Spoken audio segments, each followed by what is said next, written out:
Good afternoon to all of you. Welcome once again to NK classes. NK classes में आपका सबका स्वागत है। बड़े ही दिन के बाद वीडियो आ रही है क्योंकि मेरी हेल्थ ठीक नहीं थी, इसकी वजह से मैं वीडियोस नहीं डाल पाया। तो आज हमारा रहेगा बैंक रिकॉन्सिलेशन स्टेटमेंट का पार्ट 2।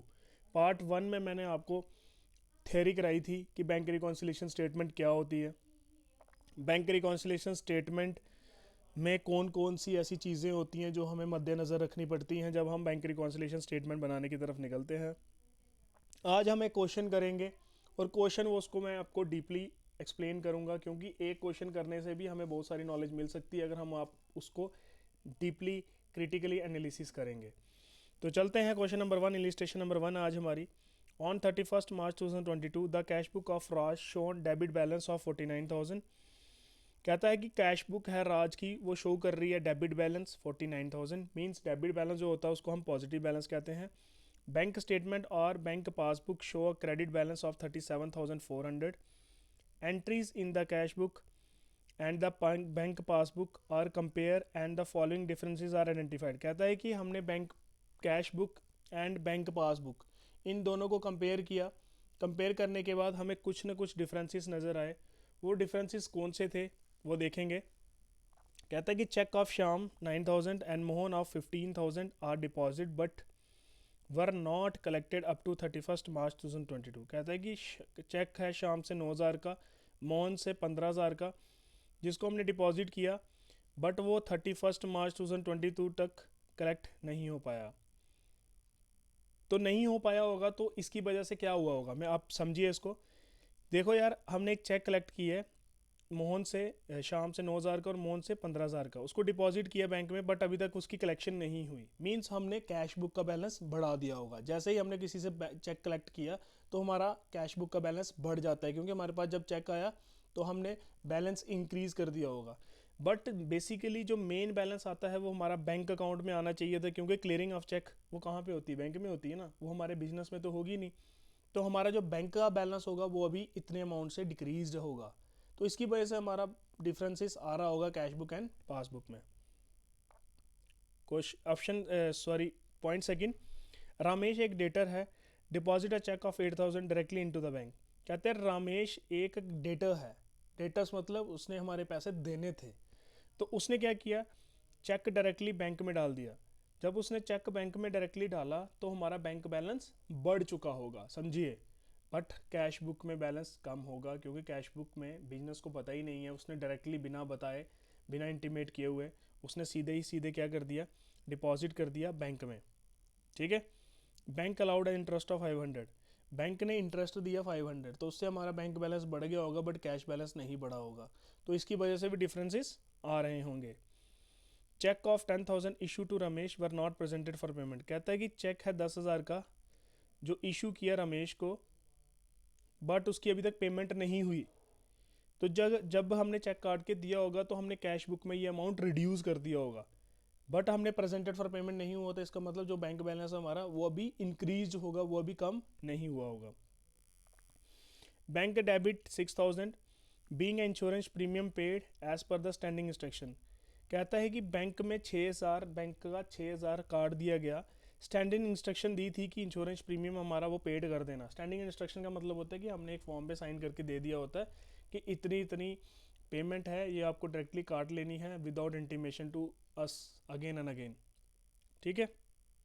तो उससे क्या होगा भाई, हमारा जो बैंक बैलेंस होगा वो रिड्यूस हो गया होगा, जो हमारा कैश बैलेंस होगा वो अप होगा अभी। तो उसकी वजह से भी डिफरेंसेस आ गए।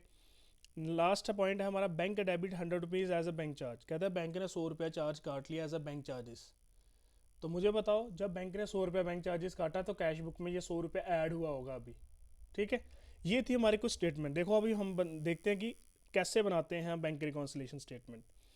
देखो सबसे पहले हमने लिखना होता है, देखो दो ही से क्वेश्चन स्टार्ट होते हैं, जहाँ फिर होता है balance as per the cash book, जहाँ फिर balance as per the passbook निकाला जाता है। इसमें हमारा क्वेश्चन स्टार्ट होगा balance as per the cash book, क्योंकि हमें 49,000 रुपीज़ दिए थे डेबिट बैलेंस के। तो हमने स्टार्ट किया 49,000 से। आपको दो कॉलम ऐड कर लेने, एक अमाउंट वाला और एक अमाउंट डिटेल्स वाला। ठीक है। ऐड लेस जो करेंगे हम वो हम इनर कॉलम में करेंगे, मीन्स कि ये वाले कॉलम में ऐड लेस करेंगे, उसके बाद टोटल इधर आता जाएगा। देखो बोलता है cheque directly deposit by Ramesh are not credited in the cash book. कहता है कि जो हमने चेक डिपॉजिट किए बट वो अभी कैश बुक में क्रेडिट नहीं हुए, तो हमें उसे क्रेडिट करना पड़ेगा कि हम उसको इक्वल कर दें। ठीक है, इसलिए 8,000 हमने क्या कर दिया, ऐड कर दिया। हम शुरू से करते हैं क्वेश्चन, ठीक है। देखो ऑप्शन ऑप्शन फर्स्ट देखो, cheque of Sham 9,000 and Mohan of 50,000 were deposit but were not collected up to 31st। कहता है कि एक चेक था 9,000 और एक 15,000, अभी तक वो कलेक्ट नहीं हुआ। तो कलेक्ट नहीं हुआ तो कैश बुक का बैलेंस बड़ा होगा, पासबुक का कम हुआ होगा, उसको उसके बराबर लाना है, तो हमें इन दोनों को क्या करना पड़ेगा, लेस करना पड़ेगा। इसलिए 9,000 और 15,000 हमने लेस कर दिया।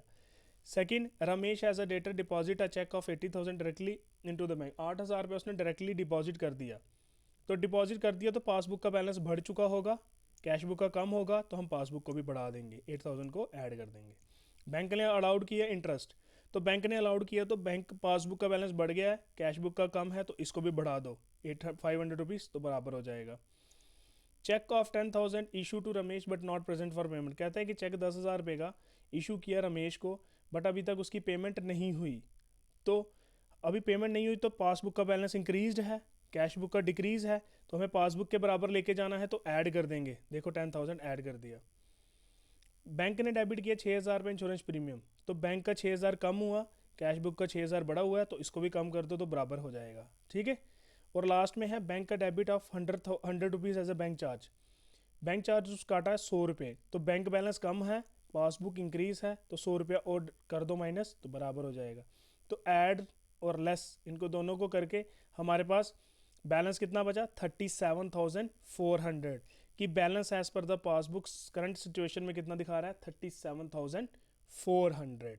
ये देखो आपको आंसर पहले से ही दिया था 37,400, और हमारा जो पासबुक का बैलेंस दिखा रहा था 49,000। क्यों दिखा रहा था, इन ट्रांजेक्शन को ड्यू टू टाइम की वजह से जो डिफरेंसेस आ रहे थे उनको बराबर किया, तो हमारा बैलेंस 37,400 आ गया।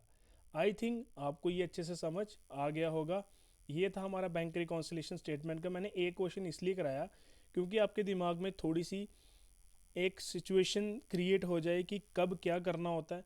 मैं कोशिश करूँगा आपके लिए ऐसे ही और ज़्यादा से ज़्यादा क्वेश्चन लेके आऊँ, और आपका फ़र्ज़ पता क्या बनता है कि इस क्वेश्चन को पहले आप करो, इस क्वेश्चन को करो विदाउट आंसर देखे हुए, आंसर को हाइड कर लो, पहले ये वाला क्वेश्चन सॉल्व करने की कोशिश करो। इससे क्या होगा, आपकी मेमोरीज में ये चीज़ें याद आएंगी, और जो जिसने पुरानी वीडियो नहीं देखी है वो सारी की सारी पुरानी वीडियोस देख लो, और जिसने पुरानी वीडियोस देखी हैं पर बैंक रिकॉन्सिल स्टेटमेंट पहली बार आ रहा है, तो इसका पार्ट 1 मैंने कराया हुआ है, आपको जाके सबसे पहले पार्ट 1 देख लेना है। जैसे ही आप पार्ट 1 देख लोगे तो आपको दिमाग में इमेज बन जाएगी उसकी कि क्वेश्चन को करना किस तरीके से है। ऐसे आप डायरेक्टली आओगे तो आपको वो डिफ़िकल्ट लगना स्टार्ट हो जाएगा कि इस क्वेश्चन को किस तरीके से किया जाए। ठीक है, आई थिंक मैं जो बोल रहा हूँ आपके दिमाग में पड़ रहा होगा वो, और समझ भी आ रहा होगा। तो कोशिश कीजिए ज़्यादा से ज़्यादा पढ़ने की। अब मैं रेगुलर वीडियोस डालूंगा आपके लिए, ठीक है। और जिसने अभी तक चैनल सब्सक्राइब नहीं किया वो कर लीजिए, वीडियोस और लगातार आने वाली हैं। अभी हमारे पास बड़ा टाइम पड़ा हुआ है, जो पुरानी वीडियोस है वो भी देखते रहो, क्योंकि पुरानी वीडियोस देखने से क्या होता है कि आपका कंसेप्ट बिल्ड होता रहता है धीरे धीरे। तो कंसेप्ट बिल्ड होने से क्या होता है कि आपके आने वाले टाइम में आपको परेशानी नहीं आएगी। अगर आप एक ही बार में सारा सिलेबस करने की कोशिश करोगे तो वो दिक्कत करता है और वो समझ नहीं आता है। तो मिलते हैं जल्दी एक न्यू वीडियो के साथ। इकोनॉमिक्स की वीडियो भी आएंगी, उसकी भी टेंशन मत लो। तो मिलते हैं कल एक न्यू वीडियो के साथ, तब तक के लिए गुड बाय।